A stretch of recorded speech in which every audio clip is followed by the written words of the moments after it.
हरियाणा और जम्मू कश्मीर के चुनाव नतीजों को लेकर जो एग्जिट पोल आए हैं, उनसे यह बात साबित हो रही है कि राहुल गांधी ही आज देश के अंदर सबसे विश्वसनीय चेहरा है। और यह भी साबित हो रहा है कि नरेंद्र मोदी सबसे झूठे, नफरत फैलाने वाले, रेपिस्ट के सहयोगी, यौन शोषकों के सहयोगी और वह नेता हैं जो लोगों का हक मारते हैं, अन्याय करते हैं। मैं यह बात इसलिए कह रहा हूं कि कल राहुल गांधी कोल्हापुर में थे। कोल्हापुर में वो संविधान सम्मान सम्मेलन में हिस्सा ले रहे थे।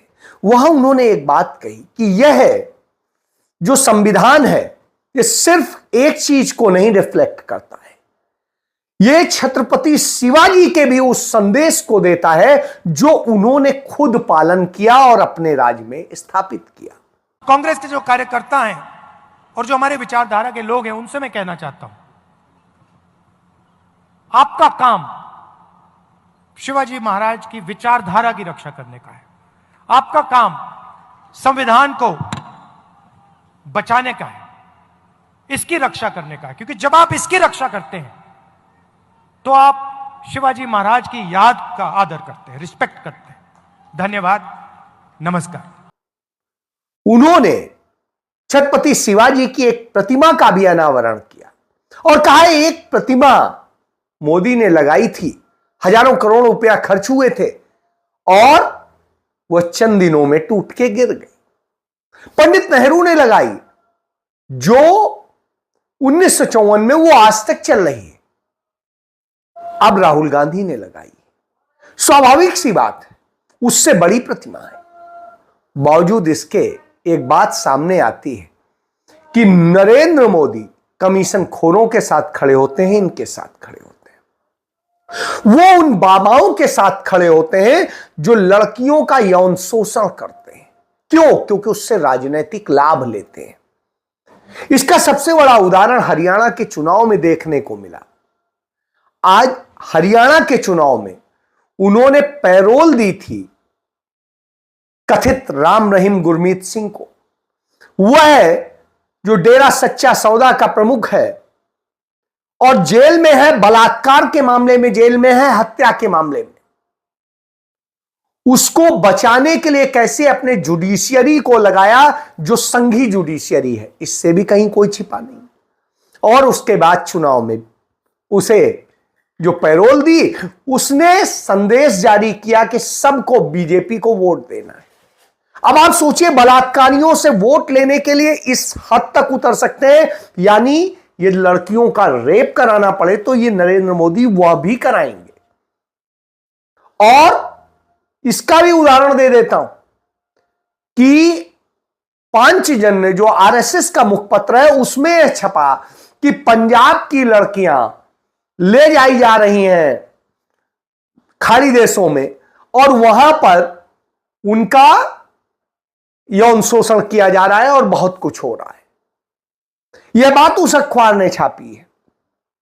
और जब उसने यह बात कही है तो दुख यह होता है कि नरेंद्र मोदी खाड़ी देशों से जाके जिस तरीके से अपने रिश्ते बनाते हैं, वहां के नवाबों के साथ में, जो वहां के सुल्तान है और सब है, उनके साथ में किस तरीके से प्रिंस के साथ में रिश्ते जोड़ते हैं और बताते हैं कि अब तो मैं अपने घर आ गया हूं। मुझे लगता है उस घर में भारत से ले जाई जा रही लड़कियों के साथ यौन शोषण हो रहा है, उनके पासपोर्ट रख लिए जाते हैं और उनका शारीरिक इस्तेमाल किया जाता है।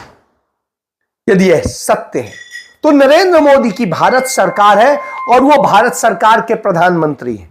और भारत सरकार का प्रधानमंत्री यदि इन चीजों को नहीं रोक पा रहा है और उसके समय में हो रहा है तो निश्चित रूप से एक दुखद स्थिति है। इतने रिश्ते बताते हैं और उसके बाद यह हालत है।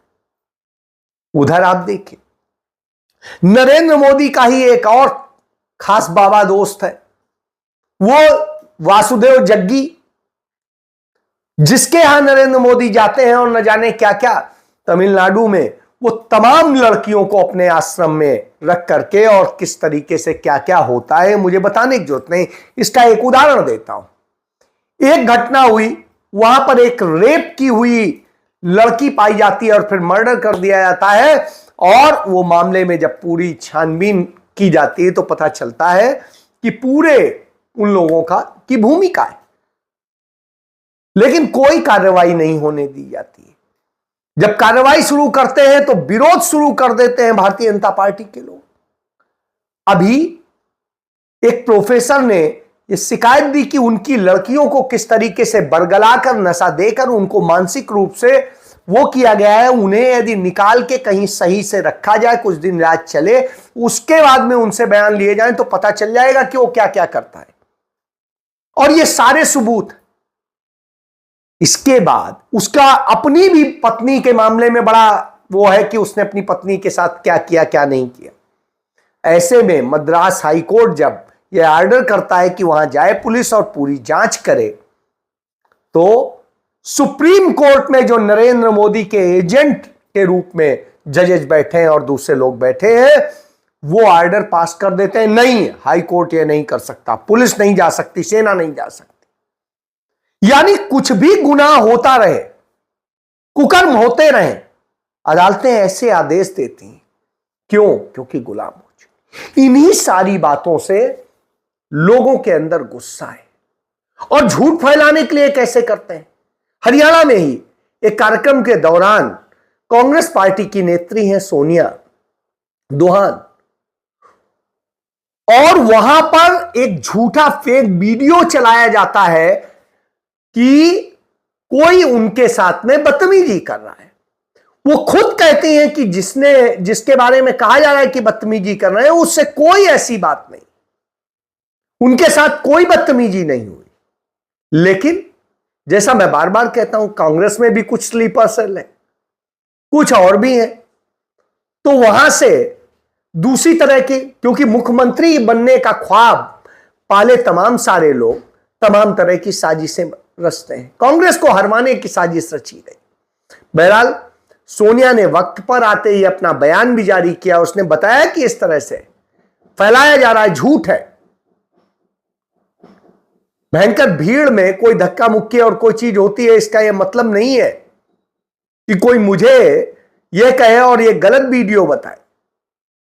मेरे साथ कोई बदतमीजी नहीं हुई थी, और असली वीडियो देखिए तो आपको पूरा वीडियो देखिएगा तो पता चल जाएगा। सचमुच पूरा वीडियो जब देखा तो वैसी घटना नहीं थी जैसा दिखाया जा रहा था।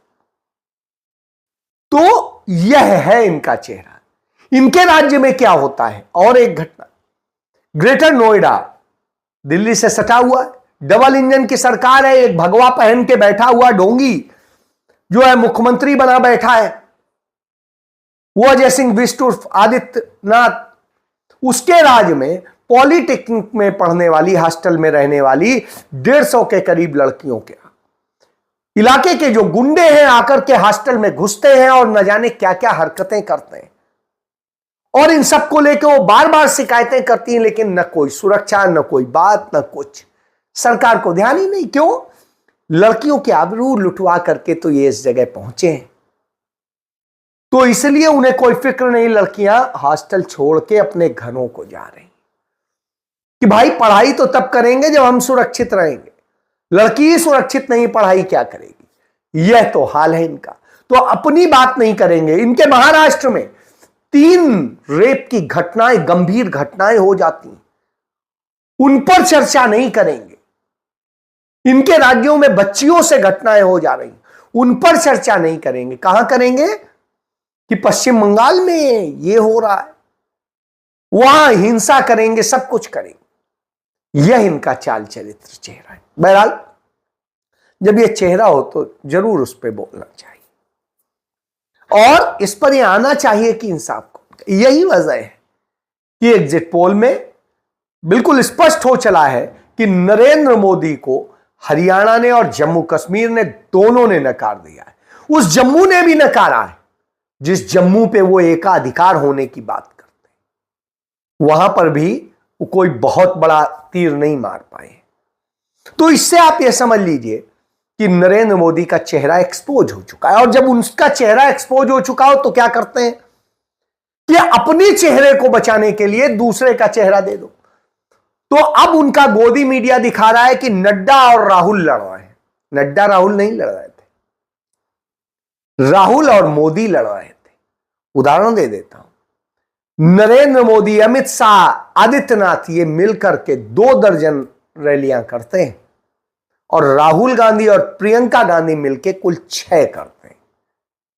इससे आप समझ लीजिए कि यह है इनका असलियत।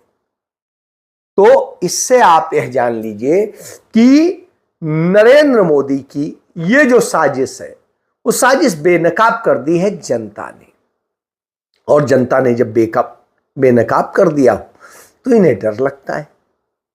इन्हें डर लगता है क्योंकि राहुल गांधी सचमुच, भले ही वो एक ब्राह्मण और कुलीन परिवार में पैदा हुए, उनके पिताजी हों, दादी हों, दादी के पिताजी हों, या और सारे हों, महात्मा गांधी हों, मौलाना आजाद रहे हों, सरदार पटेल रहे हों, ये सभी कुलीन परिवार में पैदा हुए। बावजूद इसके उन्होंने लड़ाई लड़ी इस देश में उस इंसाफ के लिए जिसकी मांग डॉक्टर भीमराव अंबेडकर करते थे।